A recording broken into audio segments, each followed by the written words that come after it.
আমরা এটাকে কলার মোচা বলে থাকি। এটা খেতে খুব মজা হয়। তো আজকে কলার মোচা নিয়ে এসেছে, তো আমি কলার মোচাটা কিভাবে পরিষ্কার করে নিই সেটা আমি দেখিয়ে দিচ্ছি। এভাবে করে আমি এই যে কলার এগুলো ছিলে নিব, এবার তারপরে এই যে এই ফুলগুলো আমি নিয়ে নিব এভাবে করে।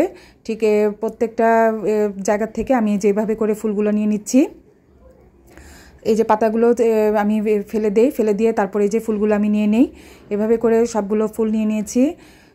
আস্তে আস্তে কচির দিকে যত যাবে তত ইয়ে হয়ে যাবে। আর এভাবে এই যে কচি অংশটুকু আমি ছিঁড়ে তারপরে নিয়ে নিই। নিয়ে নেওয়ার পর বাকি অংশগুলো ফেলে দেই। এই যে এখন ফুলটা কিভাবে নিচ্ছি সেটা দেখাচ্ছি। এখন ফুলের এই যে মাঝখানে যে লম্বা অংশটুকু থাকে সেটা, আর এই যে সাদা অংশটুকু, এই দুইটা অংশ টেনে ছিঁড়ে ফেলে দিতে হবে। এই দুইটা খাওয়া যায় না। আবার দেখিয়ে দিচ্ছি, আমি এইভাবে মাঝের অংশটুকু, এই লম্বা অংশটুকু আর সাথে সাদা অংশটুকু একসাথে করে নিয়ে টান দিয়ে আস্তে করে টেনে এই যে ছিঁড়ে ফেলে দিয়েছি। এভাবে করে আমি নিয়ে নিই।